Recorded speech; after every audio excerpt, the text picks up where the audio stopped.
Today we're going to discuss dependent origination. So, dependent origination is really the heart of the Dhamma.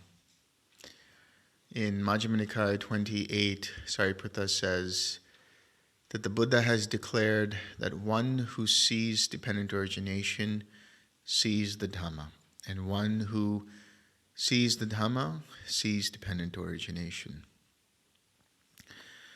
So yesterday we spoke about transcendental dependent origination or dependent liberation, which is understanding the different factors leading up to awakening, to freedom. Now we're going to be talking about how it is that the mind causes itself suffering. So the Four Noble Truths are all ingrained in each of the links of dependent origination.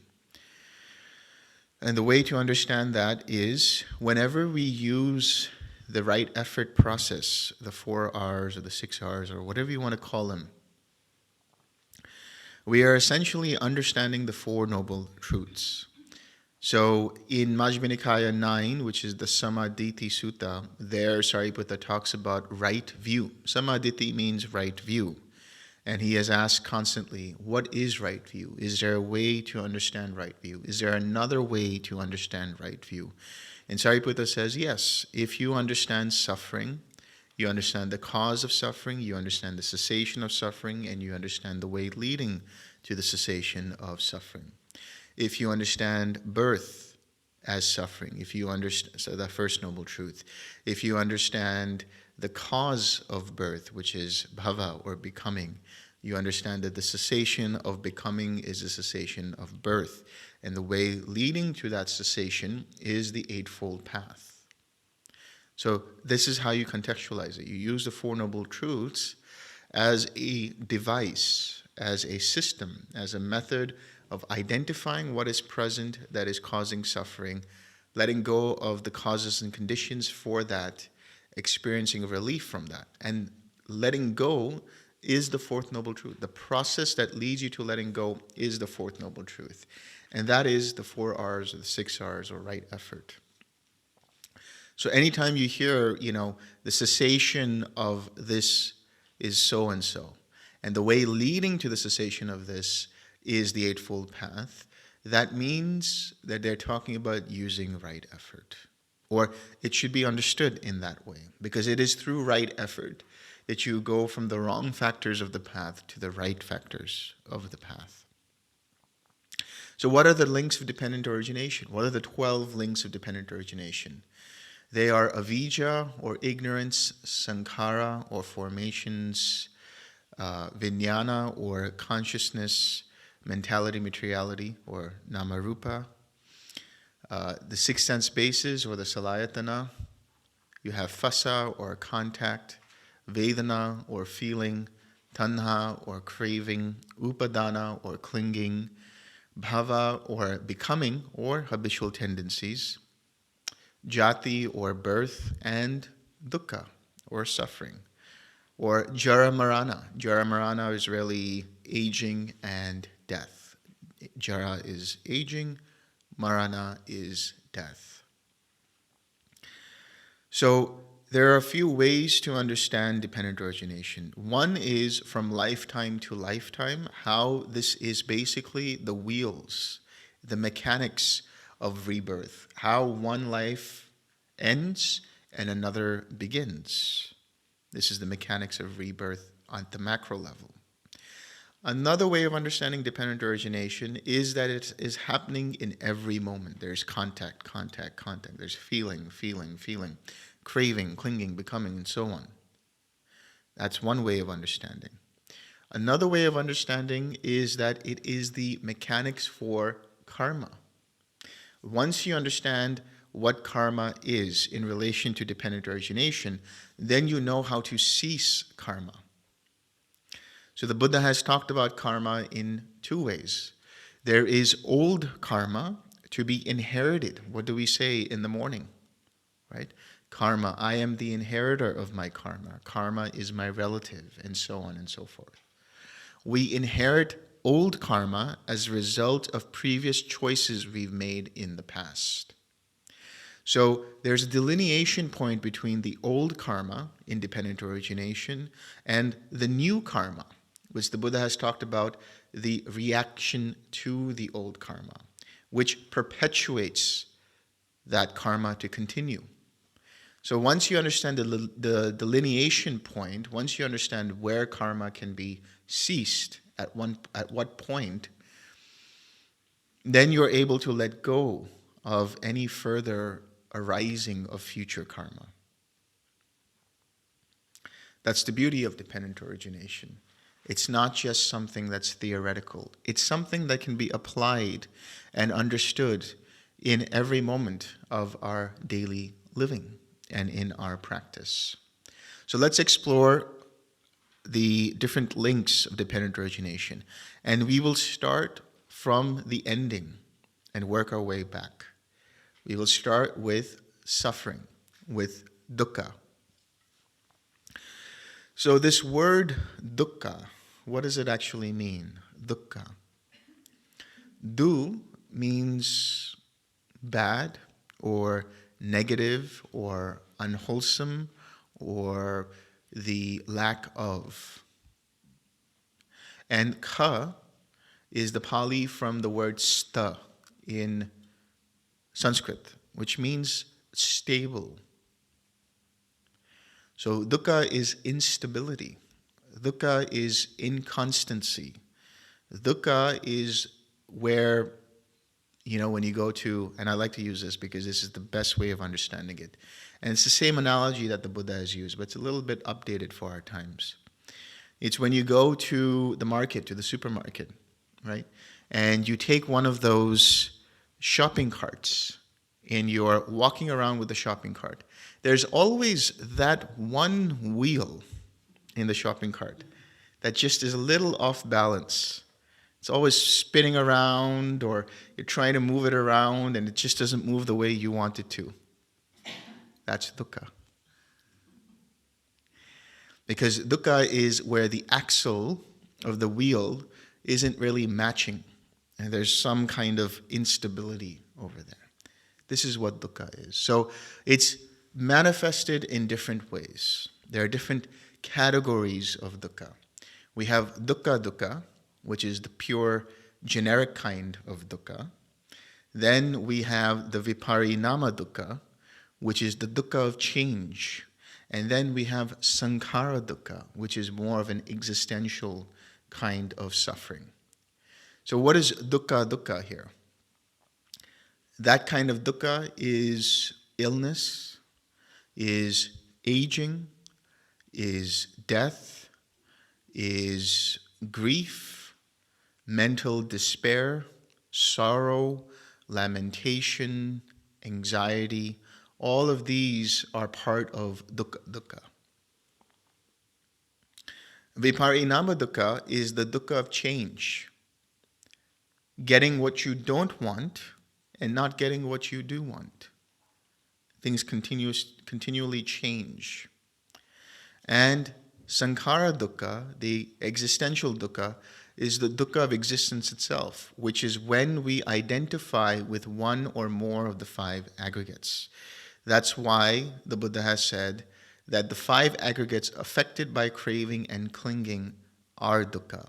The five aggregates themselves aren't, but the identification with them is what is the dukkha. So whenever we look at the links of dependent origination, we can understand that you can actually 6R some of the links to a certain extent, but not all of them. And here's the reason. Because you cannot just 6R aging away. It'd be wonderful if you could. It'd be a great marketing device, right? Hey, come and see for yourself and de-age with the 6Rs. Not possible. But what you can 6R, what you can 4R, what you can let go is your attachment, your identification with the aging process. The fear of aging, the fear of the decay that happens through the aging process. You can let go of identifying with the body. And what is aging? Aging is decline in the faculties, decline in the body, decline in one's ability to use and engage with the six sense bases, right? The energy starts to decline, and so on. And that is a natural process of life. All beings go through the process of aging. Even when we talk about Buddhist cosmology, the devas, the higher beings, go through a process of aging. What happens with them is that they enjoy the fruits of their previous actions in the human realm, and they're having a great time. And then all of a sudden they start to notice that the leaves around them are falling, the rose petals are starting to become dried up, and then before they know it, they're aging and they're gone. There's nothing they can do about it. So all beings within Buddhist cosmology are subject to this process of aging. When you talk about illness, illness is definitely preventable, but there are certain illnesses that we inherit. There are certain illnesses that come because of our lifestyle. There are certain illnesses that come due to predispositions and so on and so forth. Again, if we could just let go of illness right there and then, that would be amazing. It's a miracle. You can 6R your cold away. You can 6R COVID away. How wonderful would that be? But not possible. But you can let go of your fear of illness. You can let go of your aversion to the painful feelings that illness brings. And that creates relief in the mind. That's why we have the analogy of the two darts or the two arrows. It's something like this, right? Pain is unavoidable, but suffering is optional. So the pain that is experienced in terms of physical pain, in terms of illness and so on, that is the reality of the situation. Nothing we can do about it. However, our perception of that pain, our perception of that illness, we can let go of if it is unwholesome, if it is causing us mental suffering. So we can recognize our aversion and we can let go of it. And we can cultivate a wholesome state, maybe equanimity or compassion for ourselves and others. So we talk about aging, we talk about illness, we talk about death. That death, again, is a natural part of life. Everything that arises passes away due to causes and conditions. At some point, our bodies will decay to the point of no longer being able to function. That's just the way it works. And so we have to come to acceptance with this. We have to come to terms with this understanding. When we talk about the dying process, it happens through different ways, right? But the dissolution of the elements of the body happens a certain way. The dissolution of the sense bases happens a certain way. The last thing to go is our consciousness, our mind. And in that sense, it's important to cultivate a mind that is rooted in the wholesome. So we talked about before, what is the importance of keeping precepts? Is it because we are going to be met with some kind of moral judge at the end of our lives?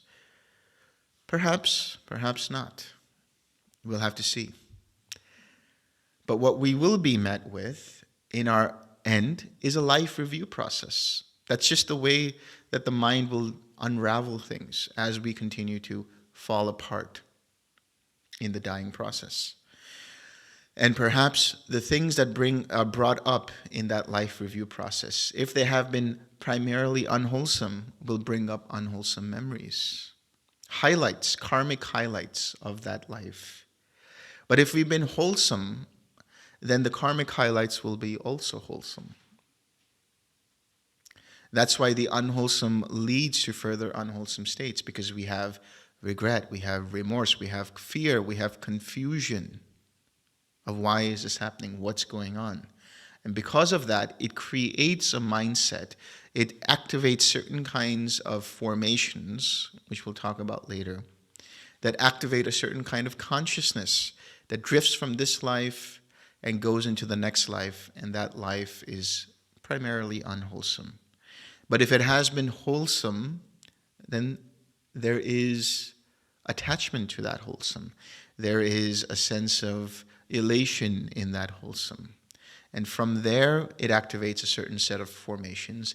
It activates a certain consciousness that then drifts into the next life, which is primarily wholesome.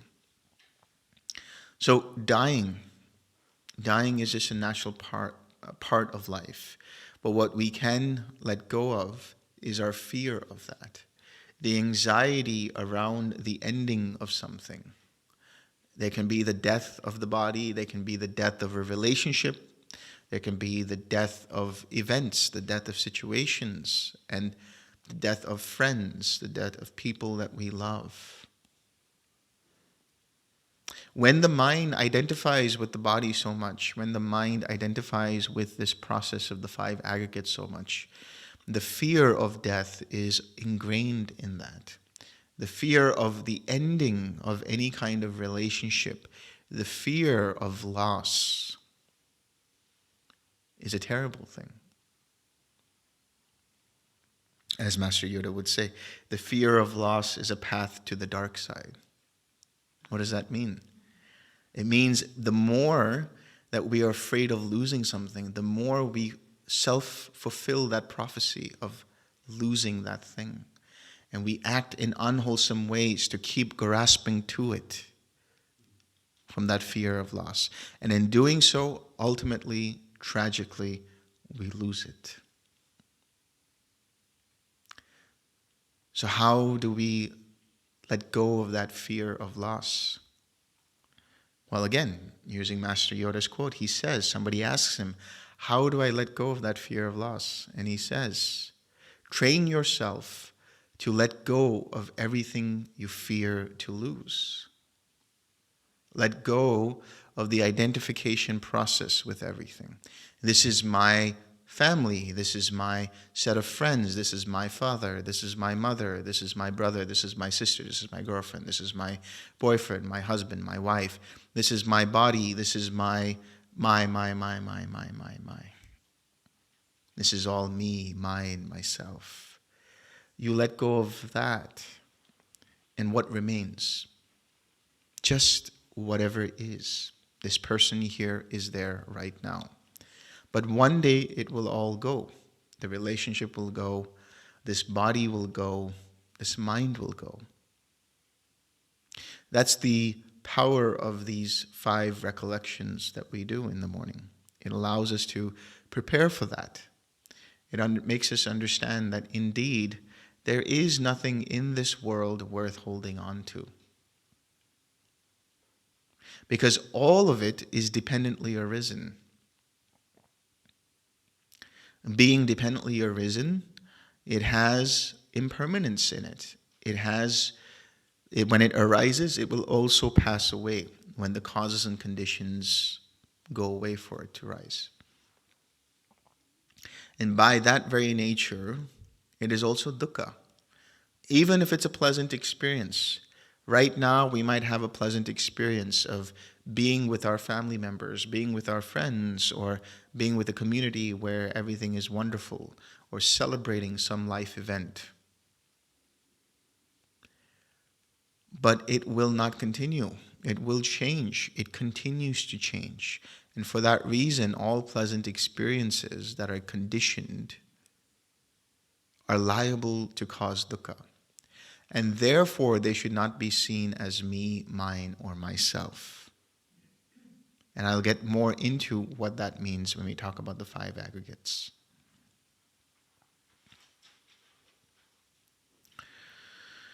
And then, of course, we have the mental suffering that arises in the form of grief, in the form of anxiety, in the form of sorrow and lamentation.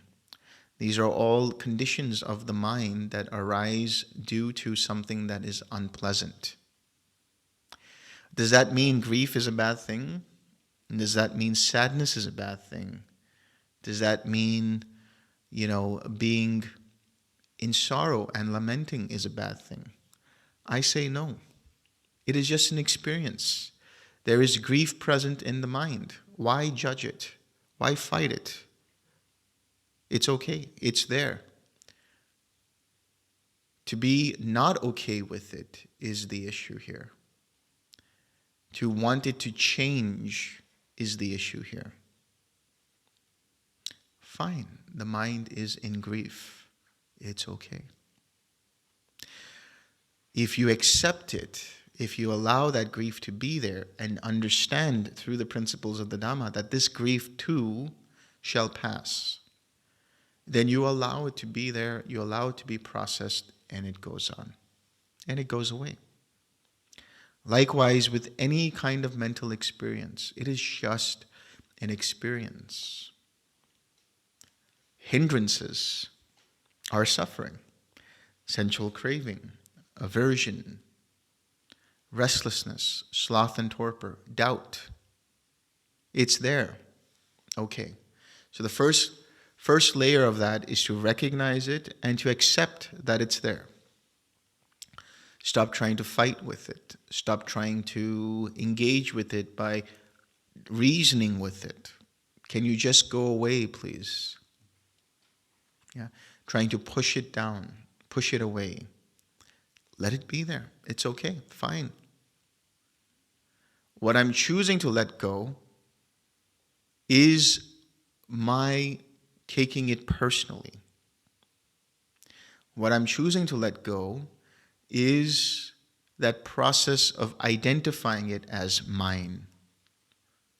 And most importantly, I'm choosing to let go of my undue attention to the hindrance. My attention has wavered from the object and gone to the hindrance. I'm choosing to redirect my attention by letting go and coming to a sense of relief and bringing my attention back to my object.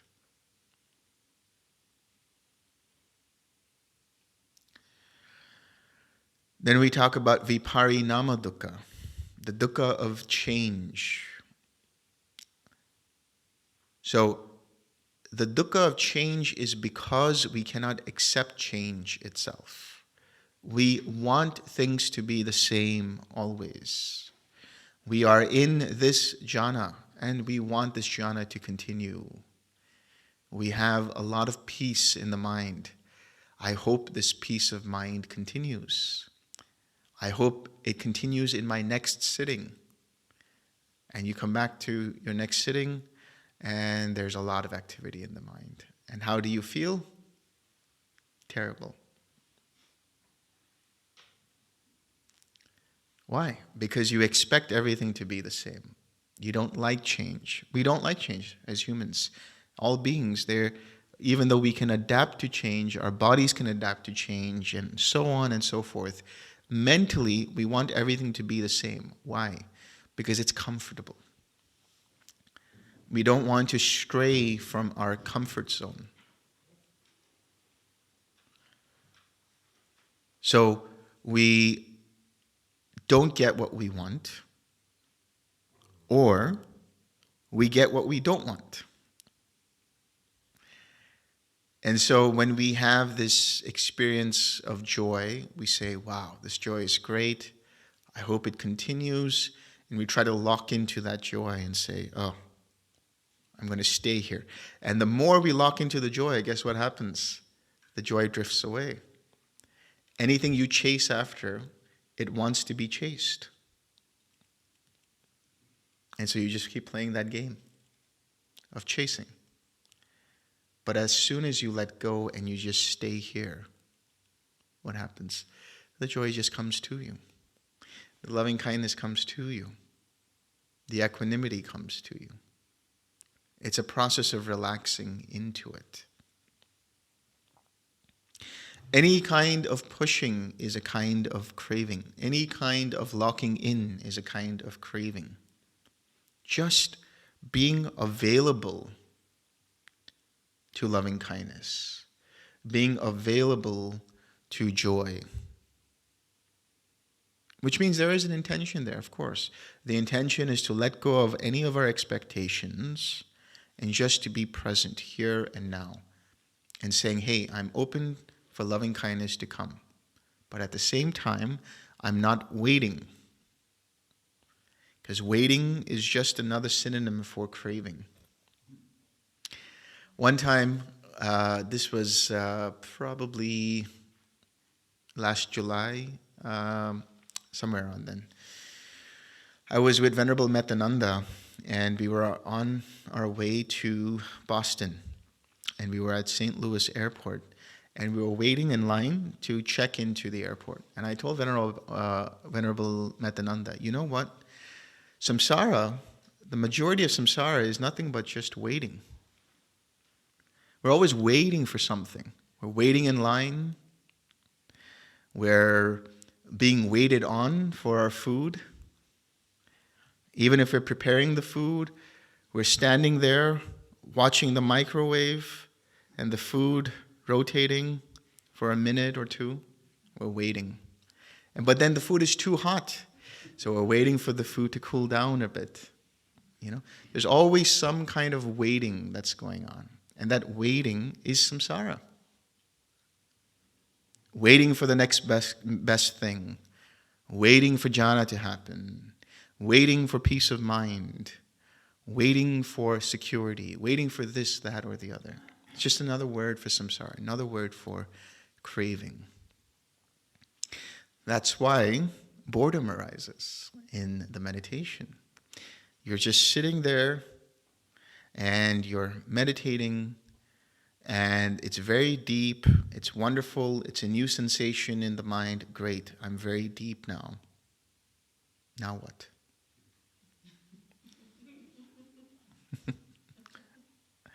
This now what stems from craving.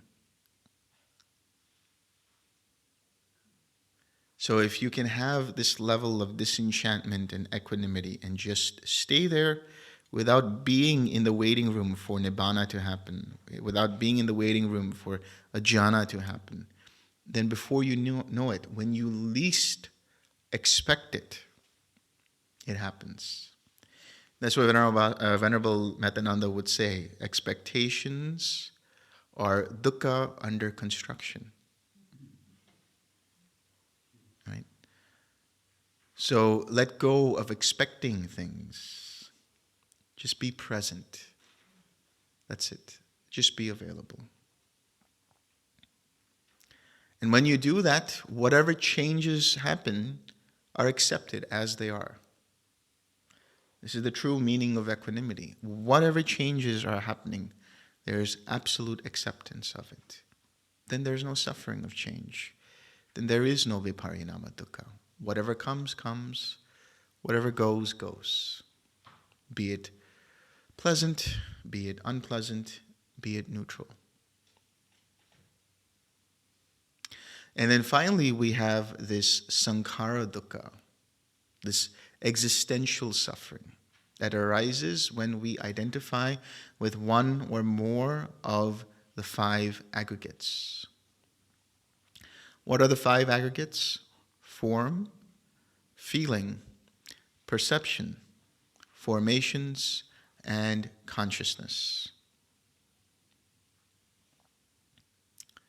So what is form? Form means any kind of form, internal or external.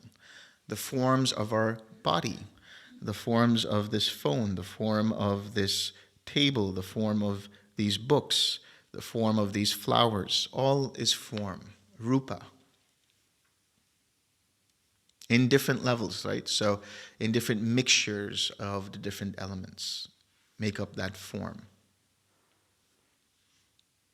Internally, we have our organs, which are forms. Externally, there's the tree. That's a different kind of form. So any kind of form, near or far, subtle or gross. Feeling. When we talk about feeling, feeling can be internal or external. A feeling is essentially not related to emotion. A feeling can be related to sensation, but it is any and all experience. That's why I like to use the word experience for feeling, for Vedana. Any kind of experience that you're having. It can be pleasant, it can be unpleasant, or it could be neutral. You talk about perception. What is perception? Perception comes from the word sanya, right? So sanya means to perceive, to label that which is being experienced. So when you're in grade school, you learn the letters of the alphabet, you learn the numbers, you learn the different kinds of colors. There's red, there's black, there's blue, there's white, there's yellow, there's green, and so on and so forth. And as you learn all of these different things, then they're rooted in your memory. And so the perception happens automatically, concurrent to the experience. It labels the experience immediately. Right? This is a microphone. I point to this, you are seeing the microphone, that's the feeling. Knowing that it is a microphone is the perception. So that perception can be far, that perception can be near, that perception can be external, that perception can be internal, that perception can be subtle, that perception can be coarse. And then we have formations. Now we'll delve deeper into formations when we discuss formations as a link. But formations are anything related to our intentions and choices. We think that we are the ones who make that choice, but those choices are all conditioned by different kinds of causes and conditions, internal and external. And then we have consciousness, the big one. Everyone who is in a different tradition that thinks that consciousness is all pervading and permanent and that is all that there is, it is just an idea that is present in the mind. But when we talk about consciousness in terms of the context of the Dhamma, we're talking about consciousness that arises dependent upon contact. When there is eye consciousness, that is the eye, it is because there is something that the eye makes contact with. When there is ear consciousness, it's when the sound makes contact with the ear. When there is nose consciousness, it's because the odor or fragrance makes contact with the nose. Likewise with tongue consciousness, body consciousness, mind consciousness. So when you see any and all of these five aggregates, you realize that these five aggregates arise dependent upon causes and conditions. That which is dependently arisen is impermanent because it is liable to change. Therefore, taking it personally will cause dukkha at some point.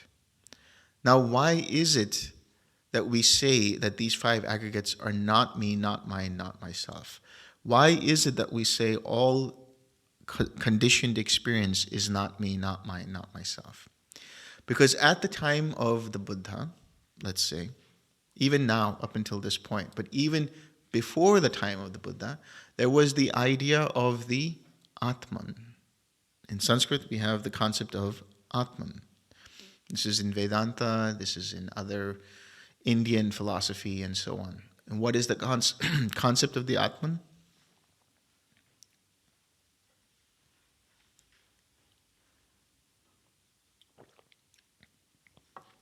The Atman is that which is self. The Atman is me. It is the indestructible self. The Atman is that which is all-pervading. The Atman is that which is permanent. The Atman is that which is a source of happiness.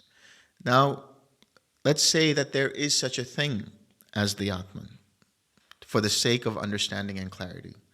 Now, we take that Atman as the touchstone. And then we take all of our experiences and we see, bit by bit, is form permanent or impermanent? Is feeling permanent or impermanent? Is perception permanent or impermanent? Is choice permanent or impermanent? Is consciousness permanent or impermanent? And as we start to see all of these different aggregates as being conditionally arisen, we realize that they have the nature of arising and passing away.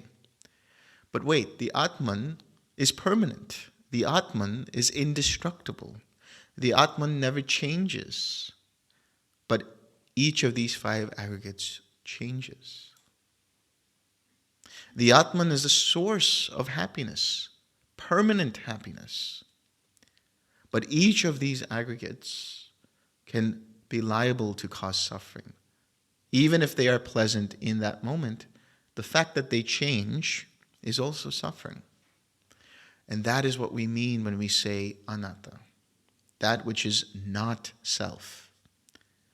And so the dukkha that arises is when there is identification, a supplanting of, a projecting of this sense of that self onto that which is impermanent, that which is inconstant, that which is conditionally arisen, that which is liable to cause dukkha.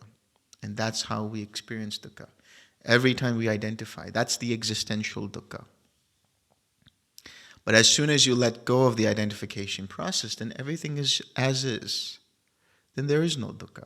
There is no thinking of what was I in the past, who was I, what will I be, who am I? All of those notions go away. Because you understand everything as dependently arisen. So these are the different kinds of elements of dukkha. But what is the cause and condition for dukkha or jara marana? It is said that birth is the cause and condition for jara marana. Now when we talk about birth, jati, it's understood as the different types of classification of birth. The main types of classification of birth are threefold, which is being in a sensual realm, being in a form realm, and being in a formless realm. These are the different classifications of birth. There can be spontaneous birth, there can be birth through how we are born as humans, there can be birth through the egg, there can be different kinds of birth, different kinds of generation, as it's understood in the suttas. And so this is one layer or level of birth. But for practical purposes, we are already born, right? So we can't do anything about it. We can't just 6R ourselves out of existence. Now we are born. Now what do we do with this? How do we deal with this? There is another kind of birth to be understood in every moment. We are reborn in every moment. And we continue to change in every moment. And then there is the birth of karma, the rebirth of karma, the rebirth of action. The birth of action is what we're talking about here for practical purposes. The birth of action is essentially intention. There's an intention to think about something, there's an intention to say something, or there's an intention to do something. The Buddha has talked about karma as action, but karma is also intention, what we intend to do. And so, in order to understand this, what we should see is that dependent origination is like a river that's flowing. It starts out at ignorance, but actually it starts out much deeper than that, which we'll get into tomorrow. But let's say it just starts out at ignorance, and it streams out, and it continues to flow in streams through the river. And each of the links are like whirlpools in the river. And eventually, there is a waterfall that happens. Now, the bend of the waterfall is what's known as bhava, which we'll get into shortly. But the birth of action is dipping into the waterfall. Once you go past the bend and down the waterfall, There's no way for you to swim upstream. There's no way for you to boat upstream. You just go down. That is the birth of action. Once you think of something, you can't recall that. Once you say something, you can't recall it. Once you do something, you cannot recall it. And therefore, you have to be beholden to the effect or results of that intentional action that's rooted in taking it personally. Rooted in having some kind of craving as a motivation, some kind of aversion as a motivation. So there's no way to siksar birth, both macro level and micro level. You can't recall what it is that you just said or thought or did. But now here we can start siksaring, which is at the level of bhava. What is bhava? Bhava can be understood as existence. It can be understood as being. It could be understood as becoming. It could be understood as where the personality is fully cooked up. Or it could be understood as habitual tendencies. When we talk about bhava as existence, we're talking about the three layers of existence. There's the sensual realm, or the sensual lokas. There's the form realms, or the formless realms. And so we identify one or another with this. In other words, we talk about the sensual realms. Every time there's an identification with a certain kind of habit pattern or habitual tendencies. What are habitual tendencies? When you are met with a series of choices, when you are met with a series of decisions in reaction or wanting to react to a situation, your mind has the general tendency to automatically incline towards a choice without even thinking about it. Right? If you are met with chocolate ice cream or vanilla ice cream, and you grew up liking chocolate ice cream, your choice would be inclined towards the chocolate ice cream. That's your bhava. That's your habitual tendency. If somebody shouts at you, the general tendency is to try to defend yourself and shout back at them. That's the automatic inclination that happens. And so, when we talk about bhava, there are certain kinds of habitual tendencies, certain kind of habit patterns that are associated with certain kinds of existences.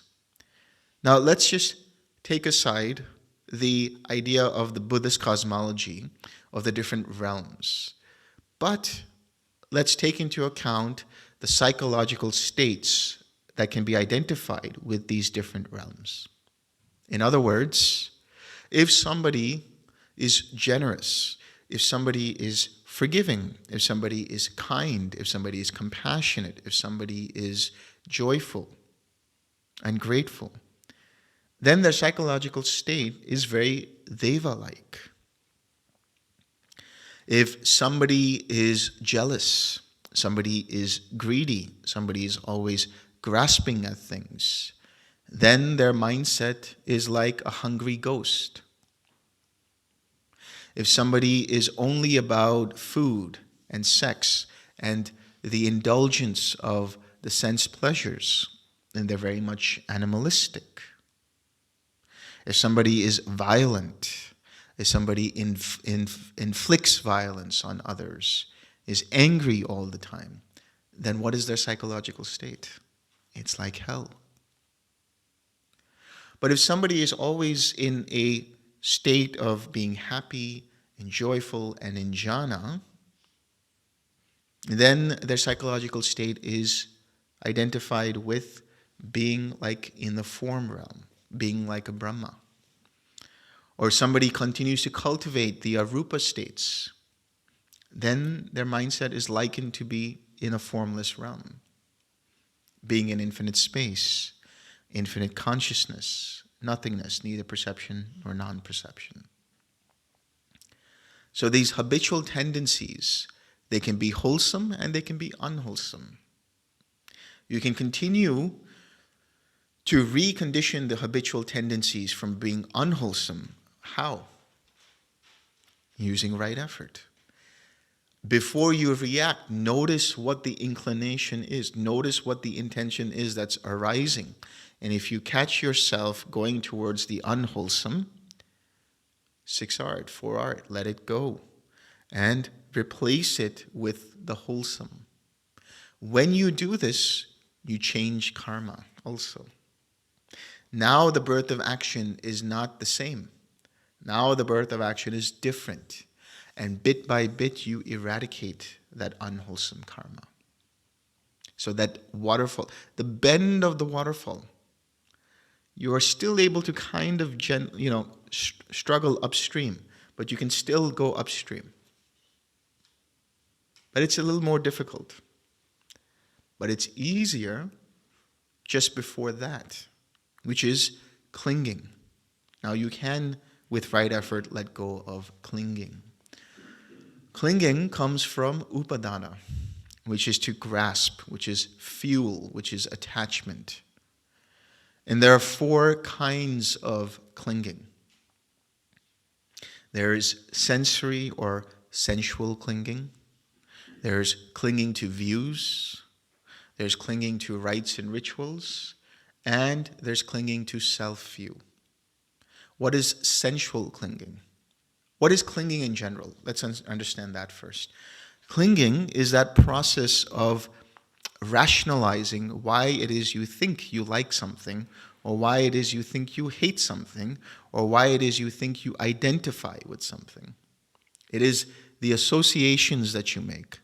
So in your mind, when you think about this, when you say, this is pleasant, that's a pleasant feeling, I like it and I want more of it, that's craving because of so-and-so, or the stories that you make around it is the clinging.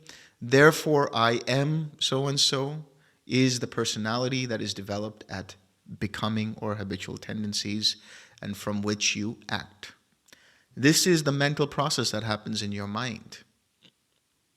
And so the associations that you make, when you talk about sensory clinging, you have a series of favorite things that you like or things that you abhor, right? For example, we all have a favorite type of music. And the music that we like is the best music.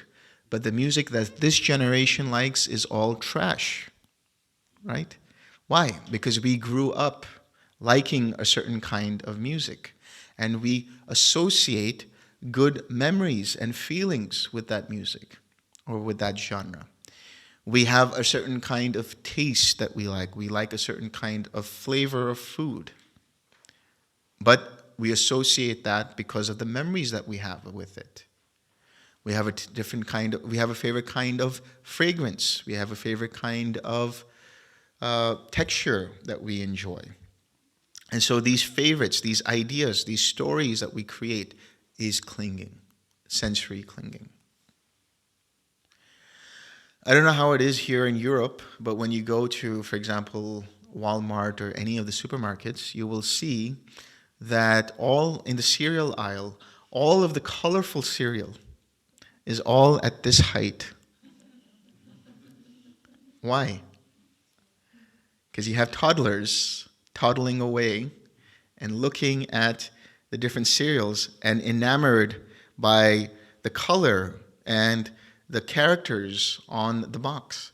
And they say, I want that, right? So marketers, advertisers are the best at creating this clinging for us. They create all kinds of advertisements that say, if I only owned this kind of car, I am a success. I am validated. Yeah. If I own this type of clothes, I project a certain kind of personality. You know, we have social media, right? We project a certain kind of idea about ourselves on social media. That's also part of clinging and bhava, personality development. So every time you notice that there is clinging there. Every time you notice you're making an association, you're rationalizing why it is you think you like something, you can catch yourself doing that. And you can let go of that. And when you let go of clinging, you let go of the rest of the series in the domino, which means there won't be any further habitual tendency, there won't be any further birth of action, and therefore there won't be a renewal of karma, which is suffering, really. So that's one type of clinging. Clinging to views. There's clinging to wrong views. So what are wrong views? Wrong views are anything that is not right view. So what is right view? Right view is understanding that there is action and consequence. Right view is understanding that there is this world and the other. When we say this world and the other, what are we talking about? There is this world of the sensual experience, and there is the other, which is a mental, supramundane experience that is possible for us. That there is mother and father. In other words, there is an appreciation for our parents because we understand that they brought us into this world with the potential for us to be able to experience awakening. And for that we have gratitude.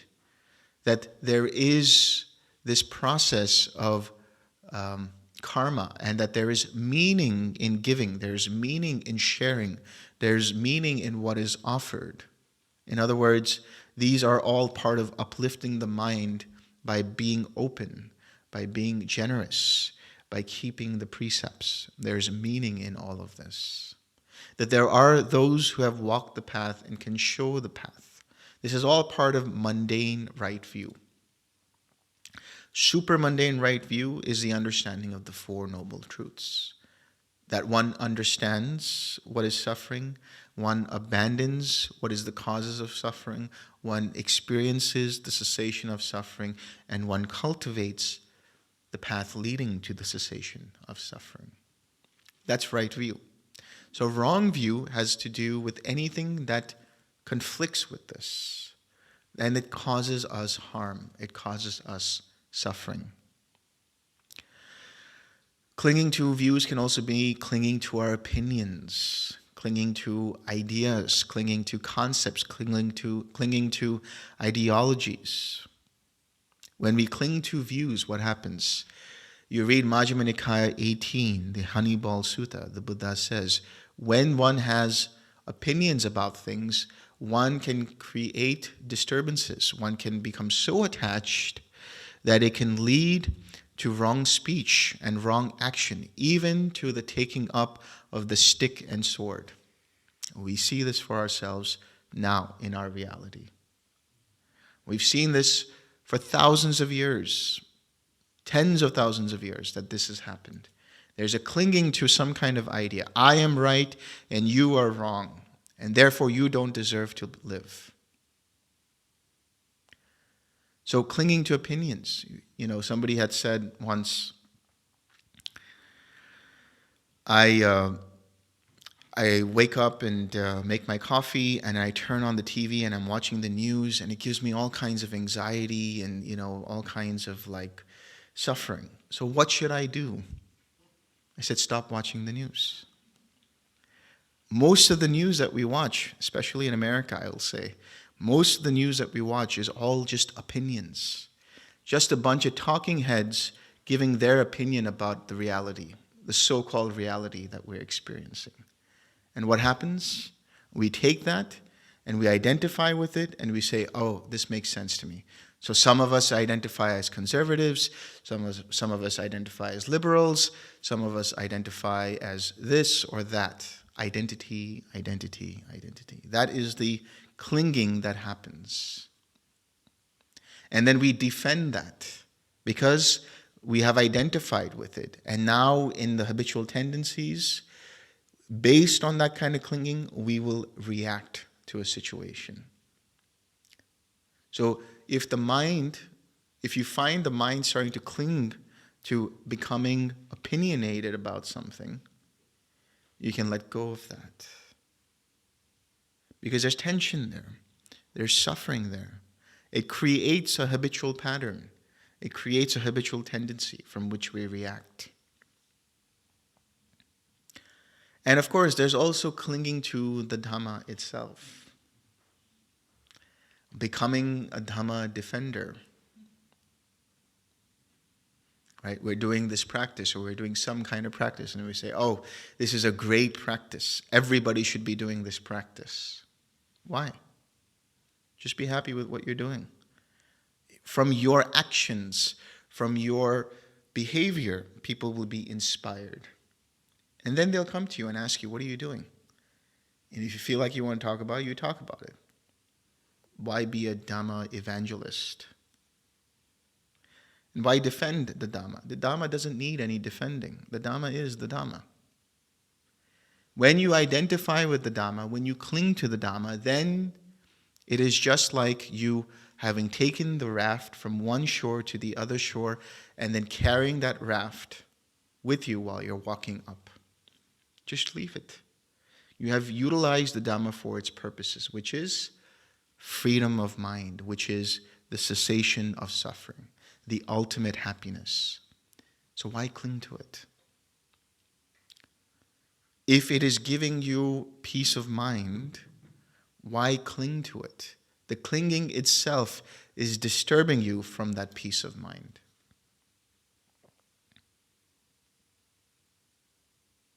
Somebody asked at one point, does there come a point where the mind has no thoughts at all? And I said, yeah, there comes a point where the mind has no thoughts at all, except the thought, but hey, there's no thoughts at all.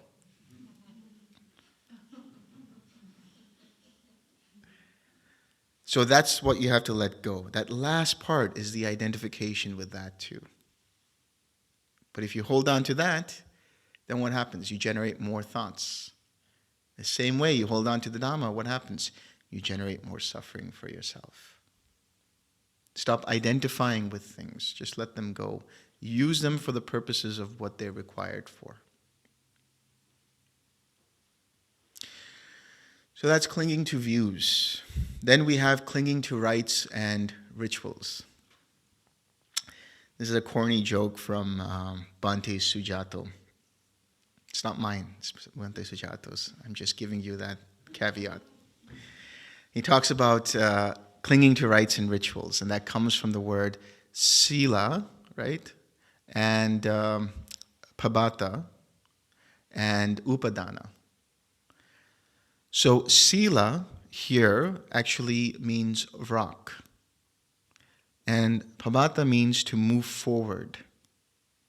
So what we're clinging to is rock and roll. So we let go of all rock and roll music. But really, what does clinging to rites and rituals mean? Rituals, rites and rituals with the idea that they will take you to Nibbana. So we cling to this idea that if I only chanted this 108 times, or if I only light 10,000 candles, or if I only, wear my lucky ring, or wear my lucky color, everything will turn out fine. These different kinds of rites and rituals. What does it create in the mind? It creates identity. It creates all kinds of ideas that we cling to. When we come to take refuge, when we come to take the precepts and all of that, some people can say, oh, isn't that a rite and ritual? Sure, it could be. But it's only a rite and ritual if you're just doing it mechanically. But if you truly understood the reasoning behind why you're doing what you're doing, like why the power of the precepts matters, what it means when we take refuge, what does it mean when you take refuge in the Buddha, the Dhamma, and the Sangha? What does it actually mean? The way I see it, when we take refuge in the Buddha, Dhamma, and Sangha, we're taking refuge not in the persona of the Buddha. We're taking refuge in what is possible in terms of Nibbana, in terms of Arahatship, in terms of full awakening. When we take refuge in the Dhamma, we're saying we're taking refuge in this moment. We are surrendering our identity and accepting everything as it actually is. That is the dhamma of the moment, the reality of the situation. When we take refuge in the Sangha, what are we saying?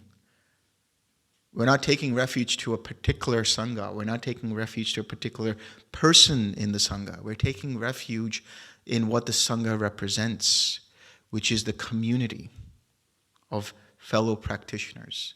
The security of knowing that we can talk to others, we can discuss the Dhamma with others. We're taking refuge in that idea.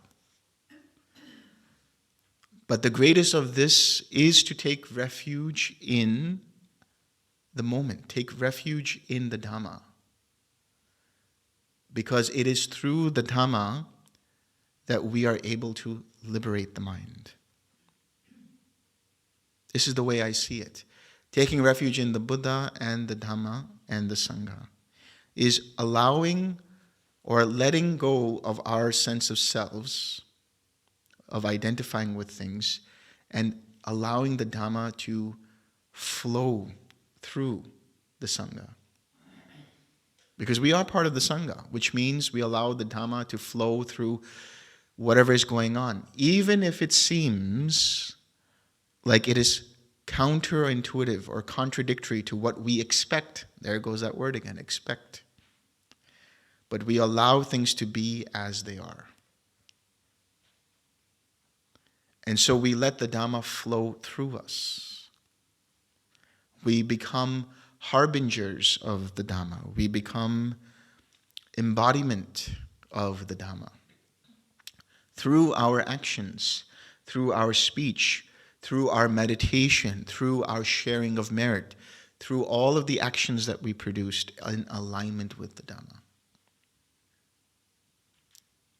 So it's more than just saying, for the first time I take refuge in the Buddha, for the first time I take refuge in the Dhamma, and so on.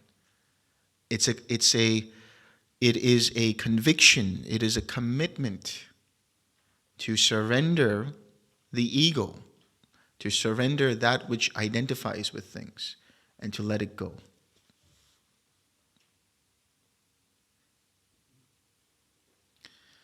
And of course, you know the whole understanding of the precepts, the power of the precepts. So it's not a rite and ritual in that way. It is actually an empowerment of the mind and the body.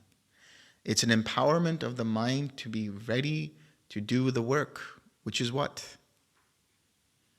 The work of letting go.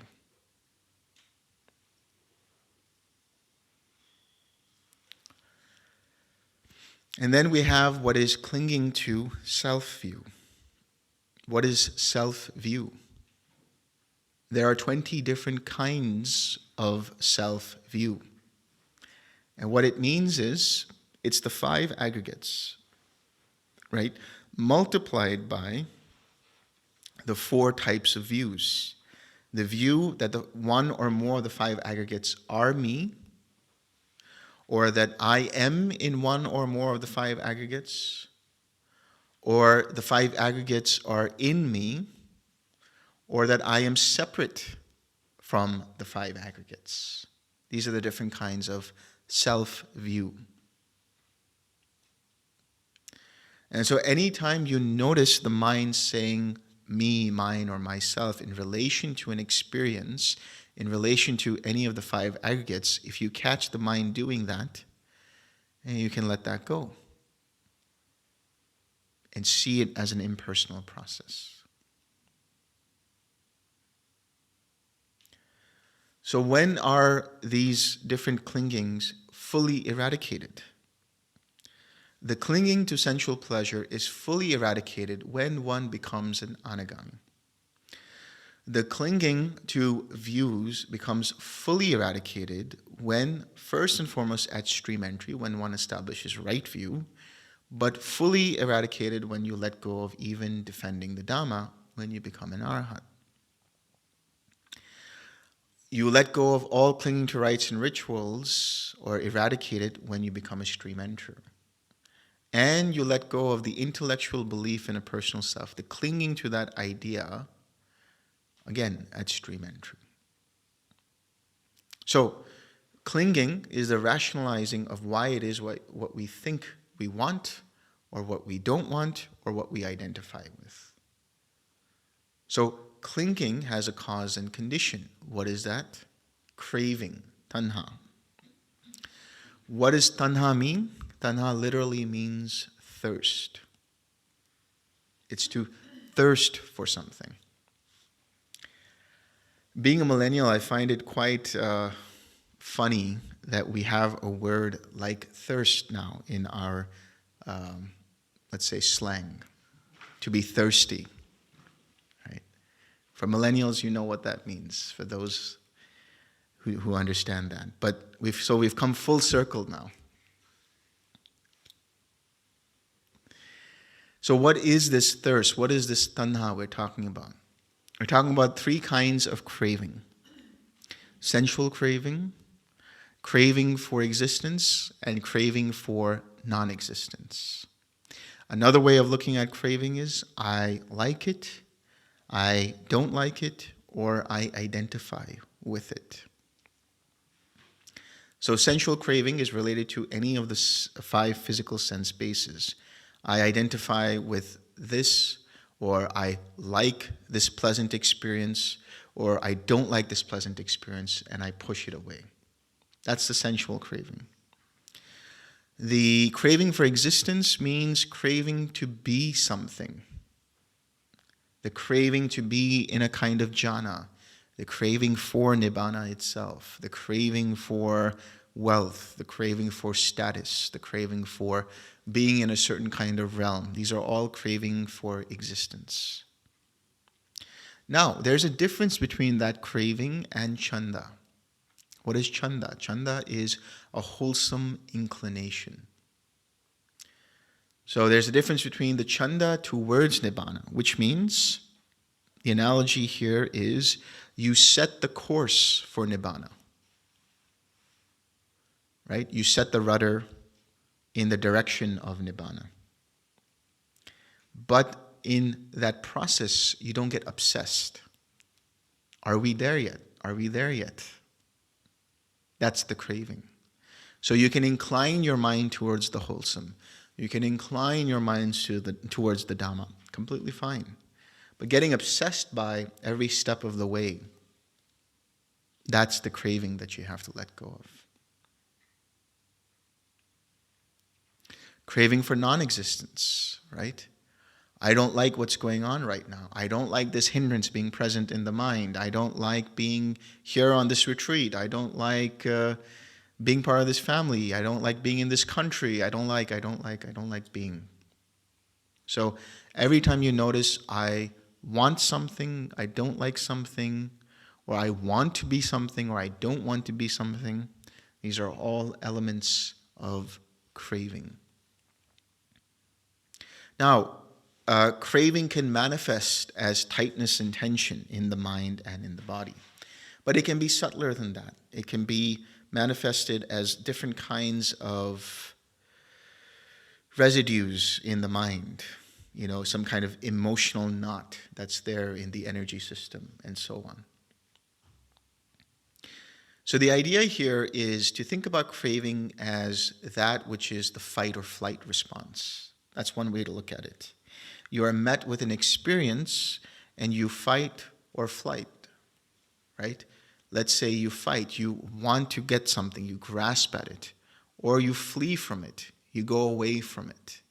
When, let's say, you have an object of craving, chocolate cake for this example, right? And you see the chocolate cake and you say, I want a piece of chocolate cake, I really want it really bad. And you take it and you eat the chocolate cake, and how do you feel? You feel satisfied. You feel relieved. Or you find yourself in a position where you're talking to somebody that you don't want to talk to. They come and see you and, hey, how's it going? And you really don't want to talk to them. You really don't want to be there with them. But then as soon as you leave, or as soon as you find an escape route to go away from them, how do you feel? Relief. Relieved. So what I'm getting at is this relief is what we're after, actually. The pursuit of something in order to experience that relief is the craving. The pushing away of something in order to experience that relief is the craving. But if you use the 6 R's, if you use 4 R's, if you use the right effort, you experience relief right there and then. So what need is there for craving? What need is there for aversion? What need is there for identifying with something? But how does craving arise? According to the links of dependent origination, the cause and condition for this craving is feeling, Vedana, experience. But how can that be? An experience is just an experience. What is it that leads one from experience to craving? So as I mentioned, just as you would see dependent origination as a river and each of the links as vortices, as whirlpools, underneath that are what are different kinds of underlying tendencies. So now let's explore feeling and then what we mean by underlying tendencies. So when we use the word feeling, which comes from Vedana, we're not talking about an emotional feeling. We're talking about a sensation, or we're talking about an experience. Anything that you experience right now, right here, is feeling, is Vedana. So what are the different types of experience? Seeing, hearing, tasting, smelling, touching, and thinking. It's just an experience. It's all a processing of different kinds of stimulation or stimuli, and the process of that being stimulated gives the experience. That process that says that it is pleasant or unpleasant or neutral, that process that says that this is red or this is chocolate cake or this is sweet or this is an unpleasant odor, that is perception. When feeling arises, tied to it, concurrent with it, is perception. Now, how does experience go from that to craving or aversion or identification? It's the underlying tendencies. There are 7 kinds of underlying tendencies. When there is a pleasant experience, a pleasant sensation, a pleasant feeling, there is the underlying tendency towards craving, an inclination towards craving. When there is when there is an unpleasant feeling, then there is the underlying tendency towards aversion. When there is a neutral feeling, there is the underlying tendency towards ignorance. Then, those are the 3. Underlying tendency towards craving, underlying tendency towards aversion, and underlying tendency towards ignorance. What about the other 4? There is the underlying tendency towards doubt, the underlying tendency towards existence or becoming, the underlying tendency towards conceit, and the underlying tendency towards views. These can underlie any kind of experience. So what do we mean by underlying tendency towards craving? Okay, we'll take the example of the chocolate cake, right? So now I see that there is chocolate cake. So that is me seeing it. Or better yet, I hear that chocolate cake is being served at lunch. Okay, great. So what happens? Now there is the feeling, the hearing about chocolate cake. Then, while I'm interviewing each and every one of you, what is my mind thinking about? Chocolate cake. There's going to be chocolate cake at lunch. Wow, okay, I can't wait for this chocolate cake. Right, so I'm pretending to interview you guys, but in my mind, I'm obsessed by chocolate cake. So what is that? It's the craving for chocolate cake. I want chocolate cake. Why do I want chocolate cake? Oh, because my mother used to make the best kind of chocolate cake. Or growing up, I had the best memories of eating chocolate cake at my birthday. Right? So that's the association, that's the clinging. Therefore, I am this person who loves chocolate cake. That's my habitual tendency. Right? So now, my underlying tendency towards chocolate cake, towards craving, is the obsession around that chocolate cake. Then lunchtime comes, and we go to lunch. And we go there, and guess what? Kabir has decided he's going to make strawberry cake and not chocolate cake. How do I feel? The birth of action is, darn it, there's no chocolate cake. Now how do I feel?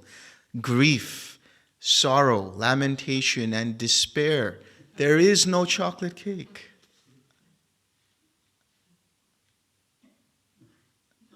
Right? So it's easy, it's as simple as that. These different kinds of underlying tendencies. Underlying tendency to aversion. I don't like this, so I want to push it away. That's the underlying tendency towards aversion. And pushing it away is the aversion in that craving. Underlying tendency to ignorance. What does that mean? It underlies a neutral feeling. What is a neutral feeling? Neither pleasant nor unpleasant. It is just neutral. It is just a feeling. But if I identify with that feeling, or I have a lack of mindfulness in regards to that feeling, that is the ignorance. I forget to be mindful about not taking this feeling personally. And what happens? Then I identify with it, and that's a different kind of craving. What about the underlying tendency towards doubt? The underlying tendency towards doubt is confusion about whether this is a wholesome state or an unwholesome state. Being scattered in your mind about whether it's wholesome or unwholesome. Underlying tendency towards conceit. This is my experience. This experience is me. I am experiencing this. The underlying tendency to views. I have an opinion about this experience. I have a view about this experience.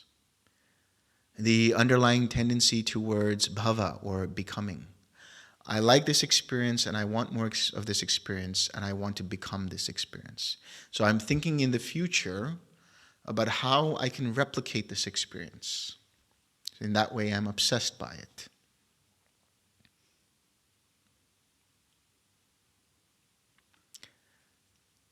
Did I cover all of that? Underlying tendency to conceit, identifying with it, right? Taking it personally. So whenever this happens, so ultimately what we're talking about is anytime the mind takes something personally, any of these underlying tendencies can arise and give rise to craving. Now, what is an experience? Can you 6R an experience? You can't. You can't just let go of seeing or hearing or thinking or whatever it is. What is all of that? All of that is the inherited karma that you have. So the Buddha has said, we're going to stop soon, but the rest of the links we'll talk about tomorrow. But the Buddha has said ignorance, or all the way from ignorance to formations, to consciousness, to mentality, materiality, to the sixth sense basis, to contact, to feeling. All of that is old karma, to be felt and experienced, to be inherited as a result of previous choices we've made in the past. How do we perpetuate that? By craving, by clinging, by becoming, which gives rise to the birth of new action, which gives rise to further suffering, to further rebirth, to further experiencing of that particular experience. So, how do we let go of that? Right effort. And that starts with mindfulness. Mindfulness is the gatekeeper. That's why the Buddha has said in Samyutta Nikaya 35.95, in the Malunkyaputta Sutta, he says, when mindfulness, or it's not the Buddha, but Malunkhya says, when mindfulness is muddled, then there is craving, then there is aversion. Mindfulness of what? Mindfulness of the experience, but it is a mindfulness that this experience is not mine, is not me, is not myself. It is just an experience. If you are able to fully experience everything without projecting the sense of I to it, then that itself is the end of suffering. This is what the Bhaya Sutta says, right? In the Bhaya Sutta. The Bhaya Sutta is a great sutta because it's so short and compact, but in it is the understanding of how to deal with suffering. So Bhaya was somebody who was a meditator, somebody who came from the Upanishads tradition. So the Upanishad says that there is a seer behind the scene. There is that which hears. There is that which senses. There is that which cognizes. And that is the way to freedom. And so Bhaya thought, I have understood it. But a deva goes to Bhaya, who was a relative of his, and says to him, Bhaya, you need to go to the Buddha to clarify what you know, because this doesn't mean that you become fully awakened. So Bhaya goes to the Buddha, and he tells the Buddha that I want to know, please give me wisdom. Please give me a teaching that I can immediately grasp so that I can alleviate all of my suffering. What does the Buddha say? I'm on my lunch break, come back later. And so Bhaya says for a second time, please, I might die. You have to give me some teaching. Again, the Buddha says, come back later. I have to go eat. So for the third time, Bhaya says to the Buddha, please, just give me a short statement, whatever you can. And so the idea is, if you ask a Buddha something 3 times, he's bound to give it to you. So the Buddha sighs and he says, okay. He sets his bowl aside and he says to Bhaya, Bhaya, in the seen, there is only the seen. In the heard, there is only the heard. In the sensing, there's only the sensed. In the cognized, there's only the cognized. When, Bhaya, there is no you in that, then there is no you by that. And when there is no you by that, there is no you after that. Just this is the end of suffering. Bhaya fully understood. He let go, became an arahat. And then he walked away. He forgot to look both sides of the road and got hit by a bull and died right there on the spot. But he became an arahat. So there's that. But what does this teaching convey? What is it talking about? It's saying that all experience, whether it is seeing, hearing, tasting, touching, smelling, thinking, all experience is just that. There is no one doing it behind that. It is just a process that's going on. When the mind projects that sense of self onto it, there the suffering arises. But when you let go of that identification process with mindfulness, then there is no craving, no clinging, no becoming, no birth, no suffering. So in the meditation, how do you deal with it? A hindrance arises. What is a hindrance? It's a painful feeling. How do you deal with it? Do you have the underlying tendency towards aversion towards it? Or do you have the underlying tendency towards doubt or ignorance or whatever it might be that's grasping at it and leading you to push it away or to crave more of it or to identify with it? Or do you see it for what it actually is? That hindrance is just a feeling. It is just an experience. And thereby letting go of it and just coming back, redirecting the attention back to the object of meditation.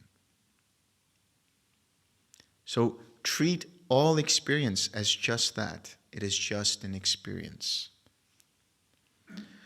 The mind has been so ingrained, so habituated to think that all experience is me, is stemming from me, is mine. And that is just the conceit aspect. It's the survival mechanism that says, I need to own this because I need some sense of security in something. And so when there is fear in the meditation, when there's fear of losing something, it is because we feel like we are not going to be secure if we let this go. But with wisdom, seeing with proper wisdom thus, through yoniso manasikara, which means attention rooted in reality. Manasikara is attention. Yoniso is the source of something. Proper attention thus, with wisdom thus. This isn't me. This isn't mine. This isn't myself. So why get scared about it if it goes away?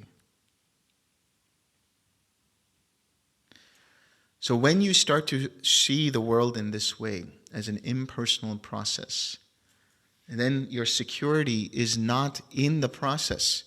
Your security is not in the experience. Your security is not in the craving. Your security is in wisdom that sees it for what it actually is. And thereby, nothing can affect you. Nothing can disturb you. So we'll end it here for now. We'll explore the rest of it tomorrow. Are there any questions?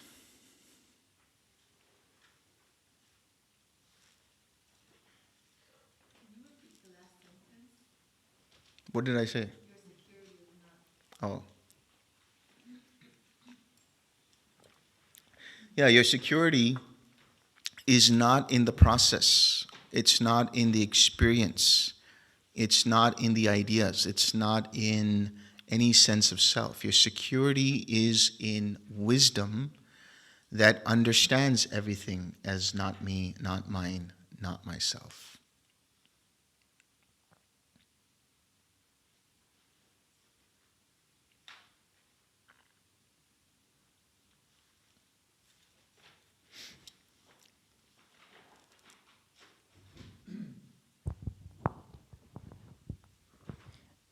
I'm still thinking how to elaborate this question in a way that it makes sense. But the gist of it is that in certain meditations, there is a feeling when the mind calms down. There is the perception that there is a watcher, right? Or somebody who is watching the meditation and observing the mind's movements, so to speak. And for example, in the tradition of Ramana Maharshi, and he's asked, who is it that is watching, right? This is a classic question of that tradition.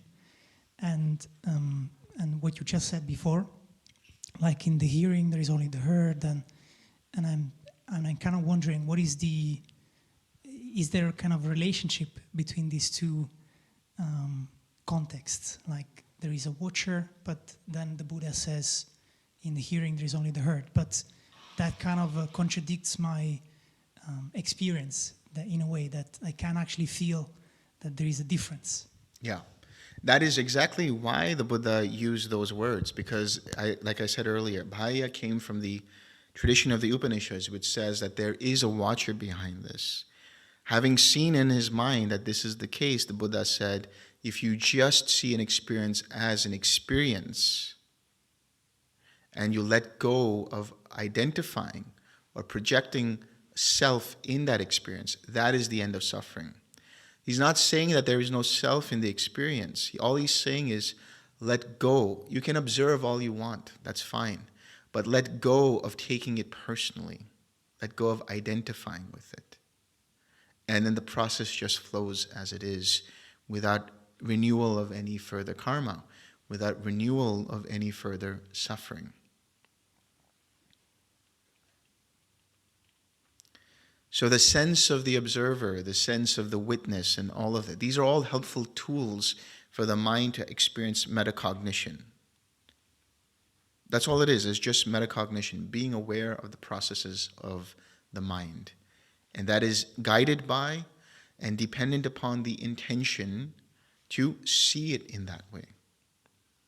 But the other thing is, we can't just say, oh, this is me, this is not me, this is not mine, this is not myself. We can't do it like a mantra. We have to relax. The way to do it is to relax into the experience and realize, actually, there's just the experience going on, because it's dependent upon contact between the eyes and light, contact between the ears and sound, and so on. There's no controller here. It's just happening because of the causes and conditions. Therefore, the supplanting of the self in it is where the ignorance is. Taking it personally and identifying with it is how the craving arises. And this process of doing that is conceit.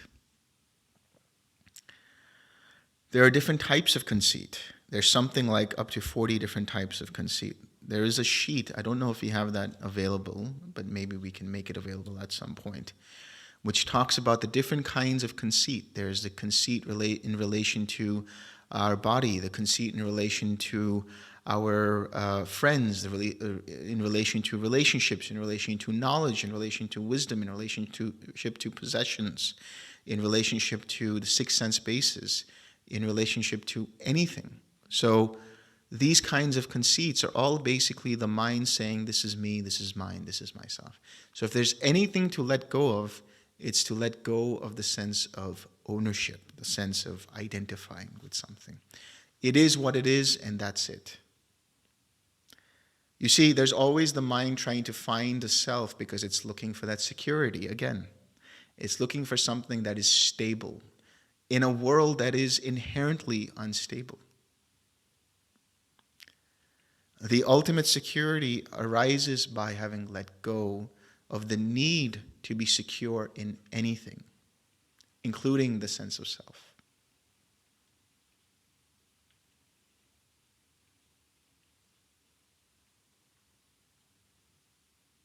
Does that answer your question, or is there more that you wanted to know? It does. I guess it is an experiential understanding that I'm definitely missing there, but maybe one day. Thank you.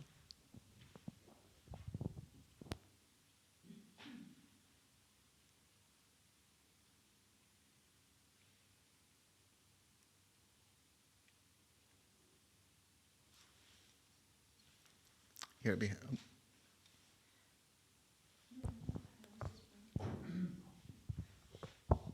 Thank you. With view to dependent origination, I've had an experience sometimes, I'm sure other people might have had this too, where as soon as I wake up in the morning, my eyes are open, so I'm awake, and I see the room, and I see like the form of what I later know as a lamp and a wall, and I can see form and colour, but I have no idea what it is. And I look down and I see the shape of a body, but I have no idea what it is. It probably only lasts, I don't know, 10, 20 seconds, but it seems like a long time. Yeah. And there's no completely neutral experience. And then something will happen, like I'll see the cord leading to the lamp, and something will go cord, lamp, light, room, Yeah. Charlie. And as the labels increase, fear arises from the point of neutrality. So it's completely neutral, and then goes, whoa, and then boom, Charlie. And then I'm back, and I can't work out what that was and why it came from the arising of awakening from sleep. Could you shed light on that, please? This is the process of perception that's going on, right? So the mind is first just seeing color and form, and then starting to create perception. Oh, this is the lamp, this is the light, this is so and so and so and so. But that's why we're saying perceptions also are fickle. The perceptions are rooted in our memory of what we think of ourselves to be, or what we think certain kinds of experiences or possessions are, or objects are.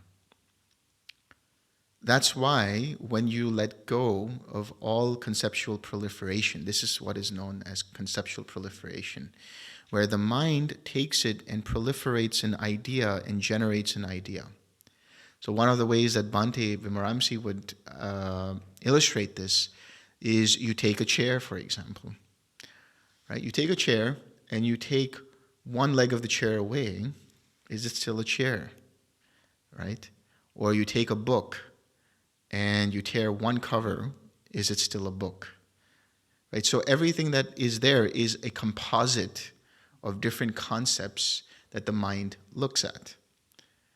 Right? If I take, for example, let's say I take some kind of a water bottle, and I see it as a water bottle, which I can use to pour water in and drink it. But that's my conceptual proliferation of that. But the dog takes that and sees that as a chew toy. So it's all dependent upon memory and what we conceptualize. And this process of conceptualizing is how samsara is made, how we create samsara around us. Mind itself is samsara. This is what I will talk about much deeper tomorrow with mentality and materiality. But mind itself is samsara.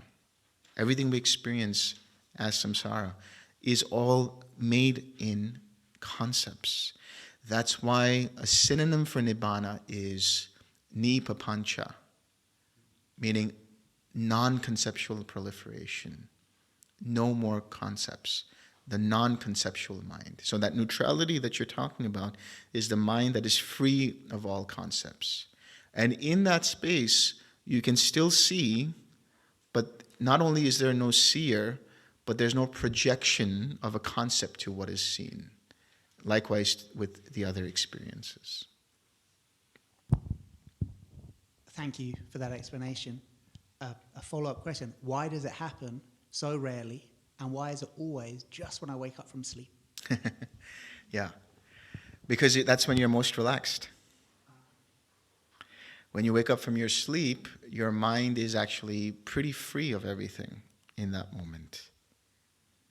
But then now, when it starts to take in sensory data, now the perception aspect of the mind that's rooted in identity view, rooted in whatever it is, starts to take all of that, formulate it, and create some kind of a concept or perception or experience related to the sense of self. But as you start to deepen the practice and as you start to let go of it, then when you wake up, it is whatever it is. You might still say lamp. You might still say, okay, cord. You might still say, okay, bed. You might still say all of these things. But there won't be further elaboration of thoughts in relation to that with the idea that this is me, this is mine, this is myself. There's a wonderful sutta called Majjhima Nikaya 1, the root of all things. It's very interesting because if somebody were to ask me, like, what would I start off with in terms of the suttas, reading suttas, I would say start off with Majjhima Nikaya. That's this brown book here, the middle length discourses. But do not start off with Majjhima Nikaya 1, because when you read it, it is the most subtle, complex, complicated sutta ever. I'm not sure why the compilers decided to put that as the first one, but regardless, don't start with that. Because that one has that same understanding. The Buddha says, one who is a puthajjana, that one who is a worldling, one who is not in practice, when they relate to the world, they relate to the world with that sense of self. They see earth as earth, but in relation to a self, and so on and so forth. One who is in training trains to see earth just as earth, without the sense of self. One who has completed the training, like an arahat, and one who is a Buddha, sees just earth as earth, but never a sense of self projected onto it. So which means there can still be feeling, there can still be perception, but it is a non-conceptual experience, a non-conceptual perception. And that only arises through continuous relaxing, training, and letting go. So train yourself when you wake up to just see things as they are. And catch the first time that the mind says, oh, this is mine, and let go. And see if you can maintain that non-conceptual awareness throughout the day.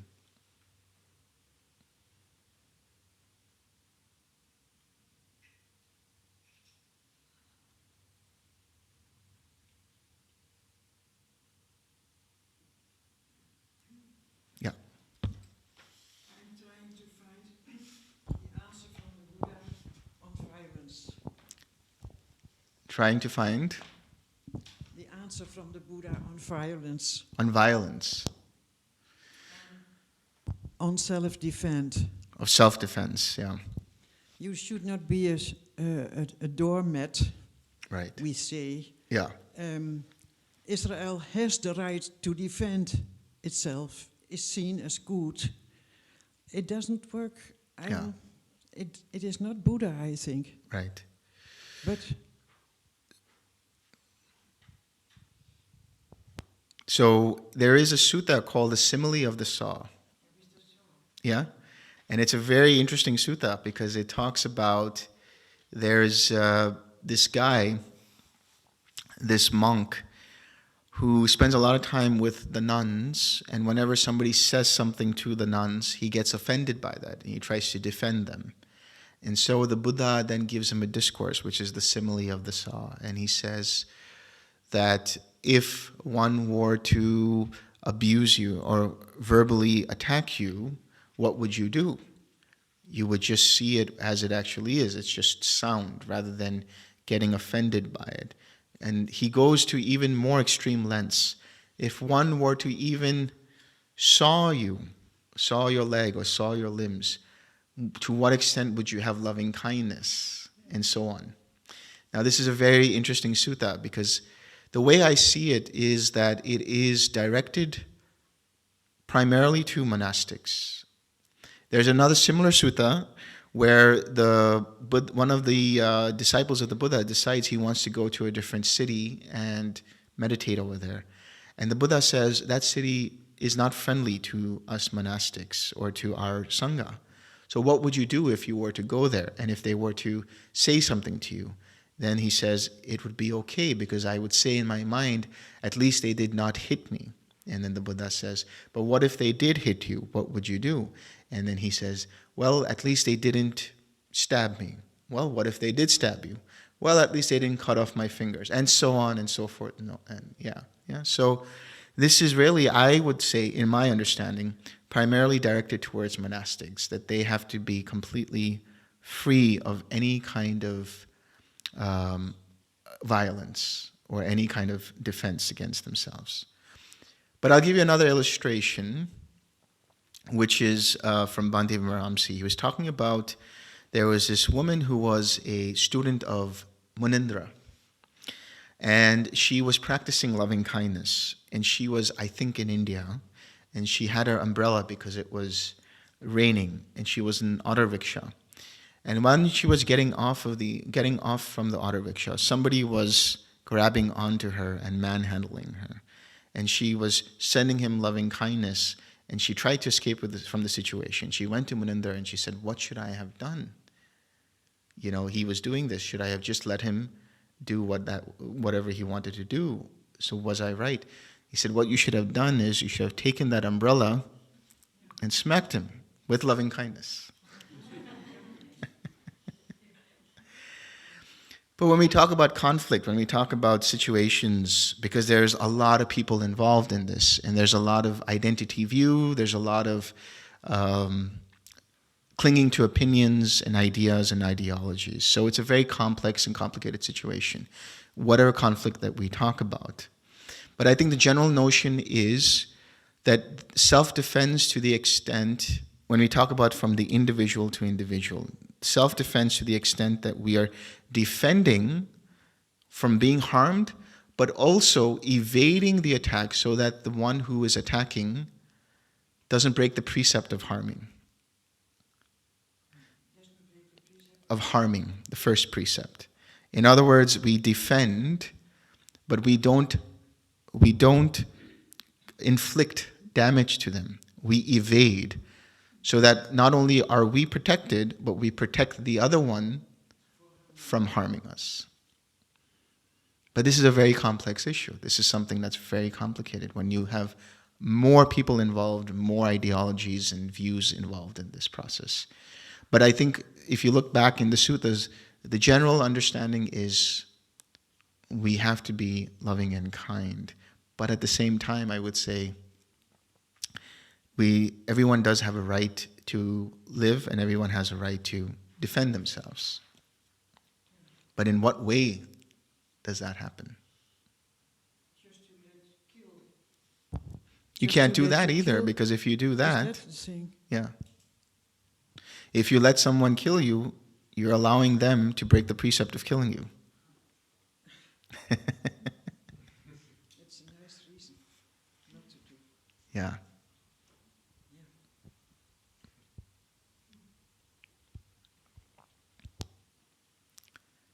Yeah.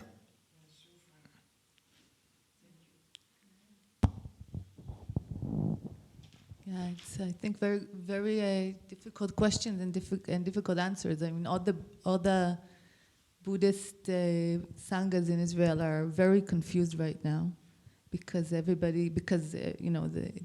it's clear what is the simple answers, but it's not clear what is the practical. But I'd like you to comment about karma, which is like generational karma or historical karma. Because I think that sometimes we stay in, I mean, what is the, how much are we, how do we say it, have responsibility, right?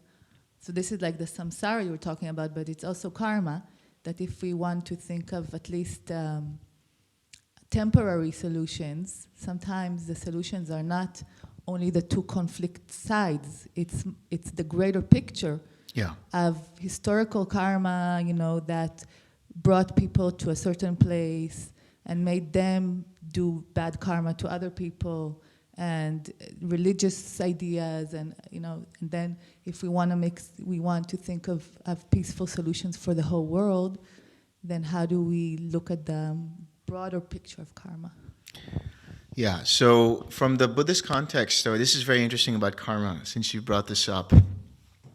What the Buddha has said is karma is just one aspect of it, and karma is always an individual thing.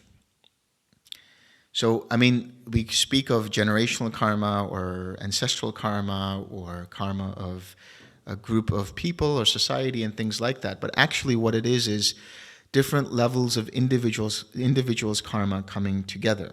Secondly, what the Buddha has said, and this is because at the time of the Buddha, people said that, took that understanding of karma and said that, oh, so then everything is karma. Everything that is happening is karma.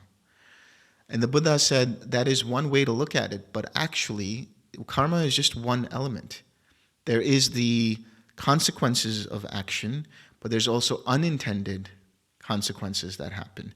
And part of this is the different mechanics that are involved. For example, he says there are other things aside from karma. For example, the environment, the socio-political structure, one's health, the climate, accidents that happen. So he also takes into account that when we have accidents, that's a result of unintended consequences. And so when we talk about karma, we can only talk about karma in relation to what is happening here and now. Yes, we can take into account that there were causes and conditions, but trying to navigate through those causes and conditions only leads to further suffering, only leads to further confusion, because there are so many viewpoints about that. And so how to deal with that is here and now in the present moment. What seems to be most appropriate in the present moment. Now, what you're talking about is more complex, because it's like there are other parties involved in a certain kind of conflict, or there are situations involved, and there are other countries or other societies, other governments, and so on. And to what extent might they be responsible for this, or might they be beholden to help? And I would say again, that depends upon the individual. So we know that there is a right or wrong, or there is a wholesome and there is an unwholesome. But for whatever reason, when we talk about these conflicts, there's always these complexities about where the wholesome is and where the unwholesome is, because there's always this gray area. Now, we can't say that there can be some kind of a solution that can fit every situation or that can satisfy all peoples. But what is it that can help navigate people to such an extent that it alleviates their suffering? If people came together with the understanding of the Four Noble Truths and said, okay, I come from this side, and this person comes from this side, and that person comes from their side, and so on.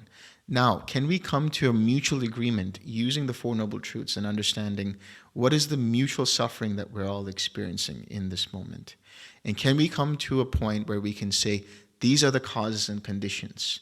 And can we come to an agreement to decide to alleviate it by letting go of these causes and conditions? And then finally, can we come to an agreement to apply the steps to relieve and alleviate that suffering? That's one way of looking at it. But that means that everybody should be available to come and talk and understand. Now I understand that I didn't use the word karma was not the right word, but maybe I want to say, first of all, thank you for what you said, but just to continue my question, I think that when you were talking about, for example, habitual tendencies, yeah, right? So, like historical trauma, that, I was born, I didn't have any trauma, but my grandmother, almost all her family died in the Holocaust. Yeah. So I was, maybe through my practice, I'm able to reduce the impact of this trauma and the way I will behave or I will see reality.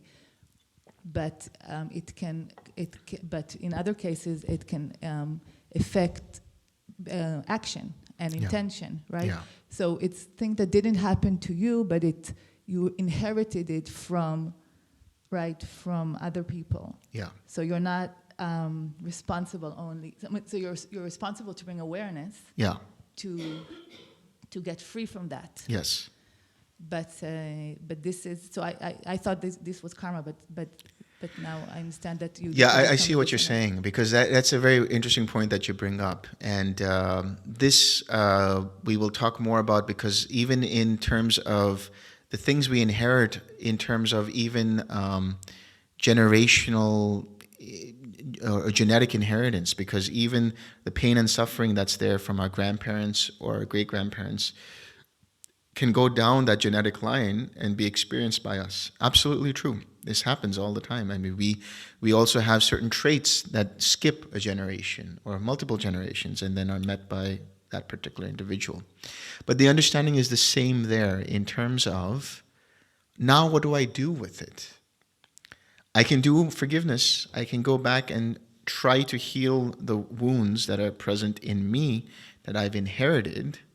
But moving forward, what do I take from it? And how do I maybe learn from it? Or how do I deal with it so that it is not perpetuated? And that's where wisdom comes in.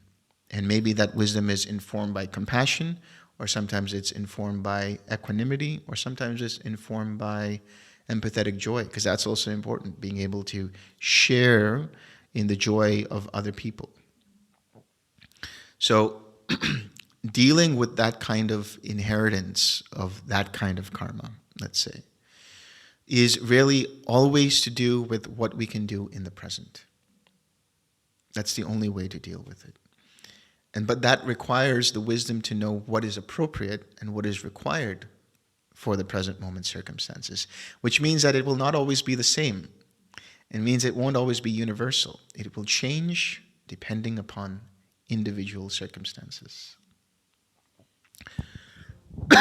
So I just want to say last sentence, if I take all my questions together, what I hear from you is that my way to try to at least alleviate suffering as much as I can in my lifetime is increase people's awareness.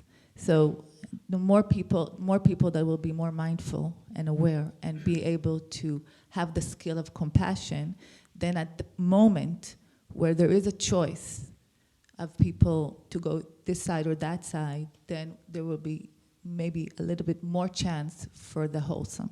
Yes. And that's what we can do as individuals. That's right.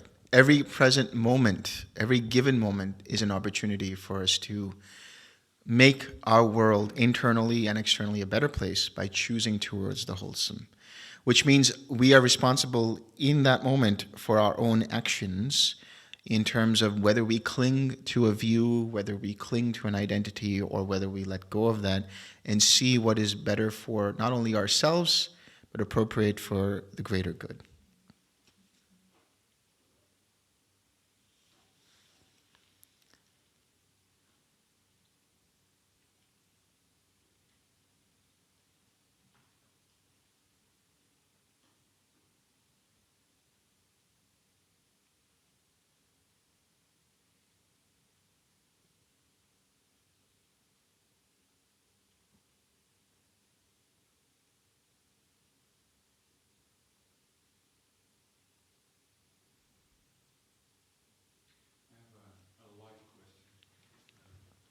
Let's make it the last question, please. I have noticed that whenever people, whether it's 2 people or 20 or 40, meditate together in a room, there seems to be an energy that occurs, and that helps the general practitioner who's in the room to meditate better. It's sort of something that lifts you up. Yeah. I've often noticed this, and I was wondering if you could maybe share some thoughts about it. Yeah, absolutely. I mean, I think you might have seen it for yourselves when you guys did the Metta Circle, how you could have felt like people sharing metta to you, or when you shared metta to them, how they were responding to it. So there is something to be said about this, which is that the metta is not only for ourselves, but if we can actually be able to generate it to such an extent that it is affecting our larger vicinity, then we are actually creating change through our metta towards others. Now, the choice lies in whether those people want to accept the metta or not. That's the other thing. So we have some illustrations in the stories of the Buddha where he goes and he uses metta and then he stops the raging elephant, right, with his metta, and the elephant is at peace. I wouldn't recommend any of you try that, please. But you can see for yourself that when you come from a level of metta towards a person who is angry, towards a person who is upset, and you start radiating metta to them, perhaps they are accepting it. Perhaps now it's starting to create some kind of peace in their mind. If it's not, at the very least, because you are generating metta, your actions, your demeanor, and your speech infused with that metta has some kind of an effect on them that causes them to calm down as well. So there is something to be said about the power of radiating and sharing this metta or this compassion or equanimity or whatever it might be. And it's wonderful to come together to meditate because there is a wonderful vibrancy and energy that's there in the hall when everybody is meditating together. And some of you might be more sensitive to that and see it, and maybe it might take a little bit more time, but you could experiment and see when you meditate alone how your sits are compared to when you meditate in a group that's doing this together.